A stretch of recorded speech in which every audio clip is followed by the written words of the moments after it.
Joins me now. Good morning. Good morning. How bad is it? It's pretty bad, and we've been saying it's going to get bad for a long time. We've been asking charities, and we've been preparing charities for this time when it gets tough, and we've been lobbying and working very closely with government to try and get policy in there which will help charities through this particular time. But actually what we found now is that local authorities in particular are still arbitrarily and disproportionately cutting funding to the voluntary sector, and that is having a terrible effect, a pernicious effect, on charities' abilities to deliver services to the most vulnerable people at this particular moment in time. Realistically, though, if you have a list of outgoings, charitable donations are going to be one of those that's going to be hit when you're facing tough times. Of course it is, and charitable donations are falling from voluntary giving, and they're also falling from government and foundations and right across the board. But look, there are things. The biggest injector of cash into the voluntary sector is from the government, and the government has got to live up to its expectations that they will support the voluntary sector through these tough times.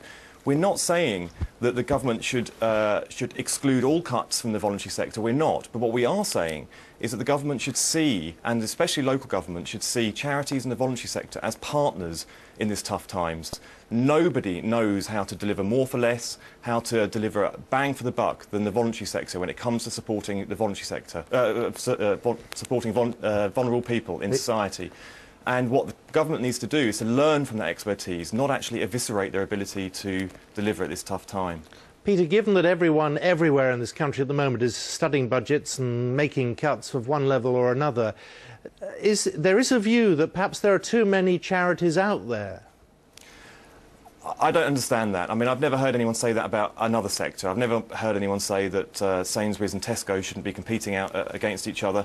There are about 180,000 charities out there. We reckon there are about 12,000 charities with chief executives. There is an enormous social need right across the board.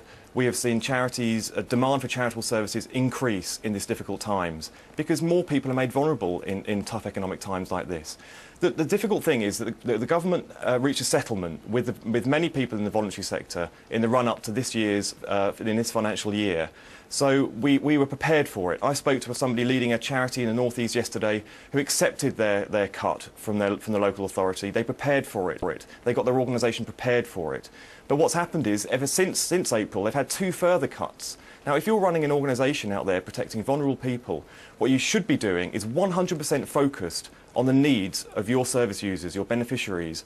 But if you have government creating huge uncertainty out there in the sector, you'll find organisations the length and breadth of the country fighting for survival instead of actually 100% focused on their beneficiaries. What we need is some certainty out there and government to live up to its expectations, to deliver certainty to organisations so that they can pass that certainty on to their beneficiaries. When you talk about the vulnerable people affected, what sort of level are we talking about? We're talking quite considerable. The difference between what's happening to the private sector and the voluntary sector in times of recession is that in the private sector there's a fall for demand for their products and services, so that the company shrinks to meet that demand. In the voluntary sector we're seeing a fall in income into the voluntary sector, but what we're also seeing is a rise in demand for their services. So you're hit with a double whammy. So organisations like Relate, for example, much more people need relationship counselling in difficult times like this, particularly in times of rising unemployment. So what you see is falling income and rising demand.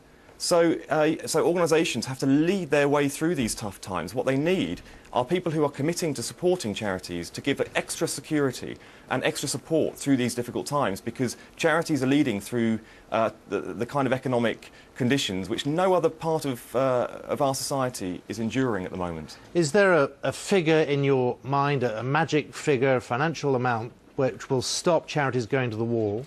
No, there isn't. But what we do want is for government just to live up to the bar that it set itself.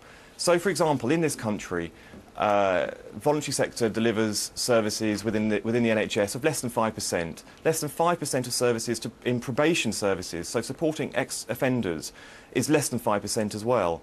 If government could crack this, because it's absurd that the voluntary sector is so underused in key areas of public life at the moment. If the government could crack this, as they've said they want to do, then we would see long-term sustainable funding coming into the voluntary sector, and that those organisations can plan for the future in a secure way. That's the kind of security the voluntary sector needs, and that's the kind of security that vulnerable people in this country need. Peter Carl, thank you very much for your time this morning.